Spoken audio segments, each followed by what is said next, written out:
30 anos de histórias, 30 anos de emoções da Taça Maia Jovem, realizados numa cidade que acolheu o ténis para sempre. O ténis tem crescido, os melhores jogadores nacionais alguns deles foram formados aqui, como Nuno Borges e também, neste caso, Henrique Rocha, eles que estão a dar cartas no circuito internacional, de uma prova onde também participaram e na qual muitos dos melhores tenistas mundiais fizeram parte da história, das emoções e de tudo aquilo que vai marcar certamente as suas vidas.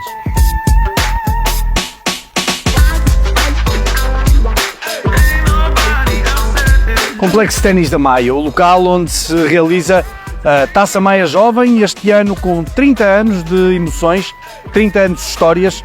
Por aqui passaram alguns dos melhores tenistas mundiais do circuito, nas provas masculinas e femininas, e que vão continuar certamente a fazer história por onde quer que passem, mas sempre com a Maia no coração. Vamos falar com Pedro Barroco, o professor Pedro Barroco, a pessoa responsável pelo início desta Taça Maia Jovem, ele que esteve aqui durante muitos anos e que foi o responsável pela organização de um torneio que veio a ser certamente um ex-libris do ténis nacional. Portanto, tu estás aqui desde 1993. 91. 91. Junho. Foi o primeiro ano em que se fez a prova não oficial. Não oficial do Maia Jovem. Maia Jovem. Como é que surgiu a ideia? Bom, a ideia surgiu que quando eu vim para a Maia e quando assinei contrato com a Câmara, havia dois pressupostos, que era o fomento do ténis e criar uma escola num ambiente público, coisa que eu não estava habituado, que eu vinha de um clube privado, Porto, claro. Sim, do Clube Ténis do Porto, e surgiu uma ideia de fazer um torneio internacional sub-14, que muita gente me perguntou o porquê do sub-14, e então, sub-14 porque eu ainda hoje penso, já estou fora da atividade, mas ainda hoje penso que é nos 14, 15 anos que os atletas, os jogadores, ou vão para a frente ou ficam. Aos 16 já normalmente esses jogadores já estão a correr o seu mundo, e antes ainda é muito cedo. E então fizemos um convite através da Associação de Ténis do Porto, da Federação Portuguesa de Ténis, um convite à Espanha para organizarmos aqui um Portugal-Espanha. E foi muito interessante, vieram cá grandes jogadores, que mais tarde se tornaram grandes jogadores de ténis, de Espanha, portugueses também, e vieram, nunca mais me esqueço que veio um juiz-árbitro, que era o Javier Sansierra, que era um indivíduo espetacular, isto também com muito apoio do professor Vieira de Carvalho e do Dr. Sousa e Silva, que era o vereador na altura, que era um entusiasta de ténis e adorou a ideia. Pronto, e partimos, e a Federação fez uma seleção, vieram dois treinadores lá de baixo super interessantes, pessoas que eu adoro, Pedro Bivar, a Leonor Peralta, veio o Zé Vilela, aqui a representação do Norte, e foi uma semana extraordinária mesmo, uma coisa fabulosa, e daí para a frente foi sempre a subir. A ideia, quando aconteceu este primeiro encontro, a ideia o que é que foi? Temos que continuar, temos que manter este torneio, este encontro. Não se chamava ainda Taça Maia Jovem? Não, o nome foi logo criado, foi Taça Internacional Maia Jovem. E há uma coisa que eu gosto muito de falar, é dos bastidores de tudo isto. Isto é como um espetáculo, um concerto rock, como um espetáculo de teatro ou de balé. Se os bastidores forem bons, o espetáculo é bom. Se nos bastidores as coisas funcionarem mal, o espetáculo é fraco. Mesmo que os artistas sejam bons. Claro. Eu posso dizer à vontade, houve muitos treinadores, muitos pais que acompanharam atletas que não acreditavam que isto fosse um torneio de miúdos. Pois. Porque era muito profissional em termos de tratamento. Super. E outra coisa, para vermos como é que todo o staff se empenhava no que se fazia aqui durante o Maia Jovem. Eu não tenho a certeza se foi em 2013 ou 2014, mas foi num desses anos. O corte 6 e 7 eram cortes que foram construídos com uma base não era muito boa. Não era como os cortes cá de baixo, eram cortes um bocadinho mais... E o torneio já era a primeira categoria, a exigência era bastante e houve treinadores que reclamaram, houve atletas que reclamaram e eu um belo dia não, isto foi no segundo dia de prova e eu tive uma ideia luminosa de falar com o Dr. Wilson Costa, que era na altura o diretor de instalações e diretor de prova também, como eu. E eu disse-lhe, olha, estou a pensar refazer o corte 6 e 7. Ele ficou assim a olhar para mim, que ele percebe muito de futebol, mas digo francamente, saber o que é que se passa quando se tira quando se desmonta um corte e montá-lo em terra batida. E ele disse, opá, se achas que isso é possível, vamos falar com o pessoal. Os funcionários estavam a almoçar ou a jantar, porque aquilo é assim, às vezes jantava-se aqui às 6 da tarde ou às vezes almoçava-se às 6 da tarde. Portanto, não me lembro muito bem. E eles parando a digestão. Eu sentámos os dois na mesa e dissemos, olha, é isto assim, assim.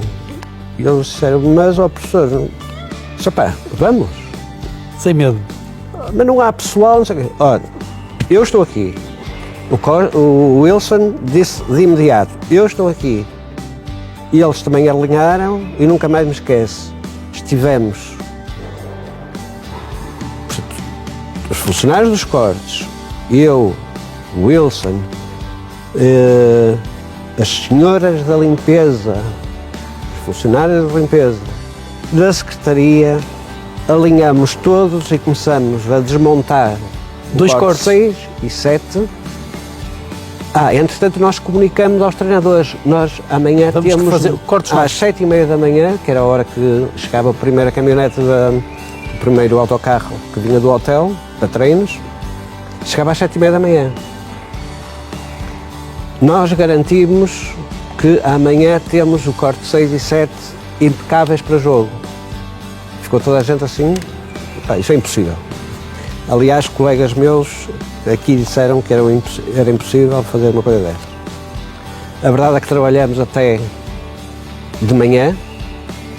Eu lembro-me que saí daqui, eram 6 da manhã, fui tomar um banho a casa e vim rapidamente para ver o autocarro a chegar. E no autocarro eu vi os treinadores a correr à frente dos atletas para ir lá ver os cortes. Toda aquela escadaria e não acreditavam no que estavam a ver. Nós refizemos 2 cortes durante uma madrugada. Incrível. Foi das coisas mais, eu acho... Ou seja, não há impossíveis, não é? Não. Se quisermos, fazermos. Muita gente não acreditava que o Maia Jovem ia chegar ao que é hoje, super categoria. Houve muita gente que não acreditava. Eu, pessoalmente, que estive 24 anos seguidos aqui dentro, eu sempre acreditei que podíamos fazer e isso era possível. E foi possível.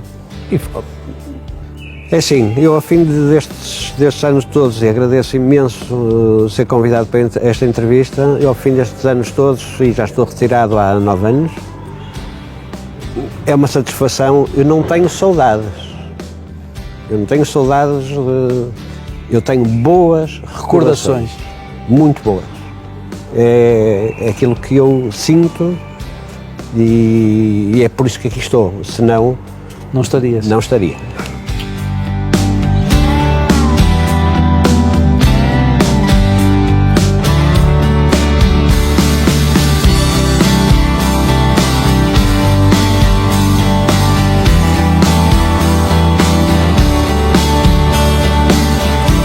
E vamos falar com o José Pedrosa, ele que esteve durante alguns anos ligado a esta Taça Maia Jovem e que se lembrou do professor José Vieira de Carvalho, que foi fundamental para a realização desta Taça Maia Jovem.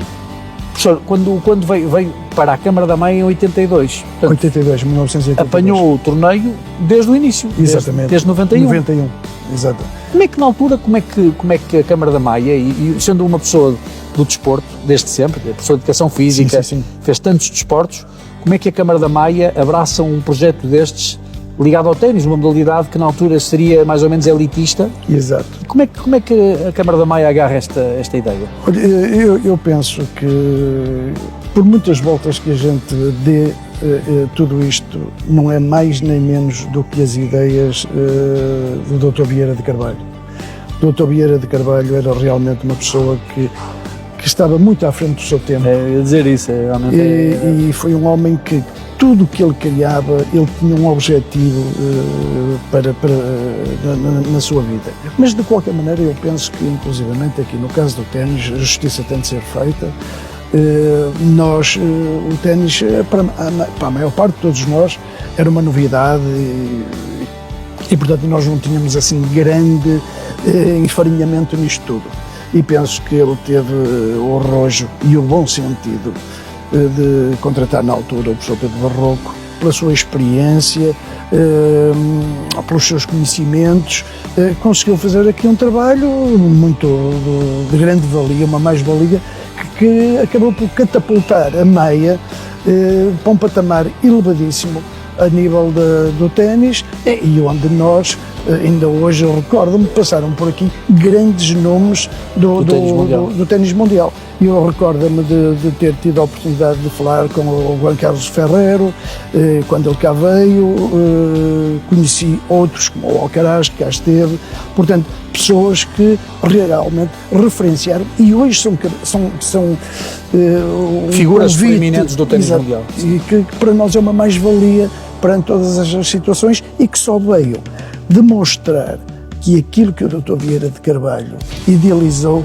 que se concretizou e efetivamente pela visão que ele tinha dessa situação. Quando ouve falar nos 30 anos, olhando para o percurso que fez juntamente com esta prova, ou seja, viu-a nascer e quase chegar à adolescência, é uma prova sub-14, o que é que pensa?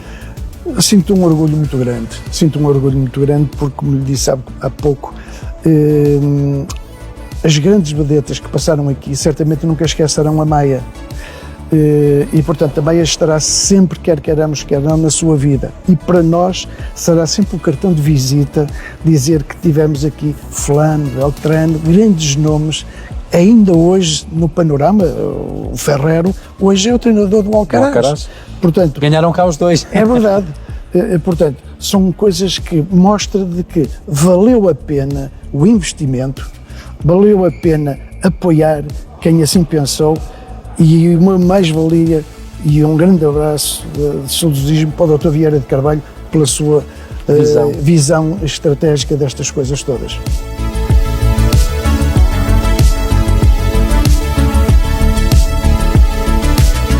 Vamos então ouvir agora alguns dos momentos mais importantes. Temos aqui Nuno Borges, que foi um dos produtos desta Escola de Ténis da Maia, e vamos tentar perceber como é que tudo aconteceu, como é que o torneio começou e particularmente em termos de jogadores, qual foi o crescimento deles, qual foi a forma como eles encontraram para aproveitar da melhor maneira estes 30 anos de Maia Jovem.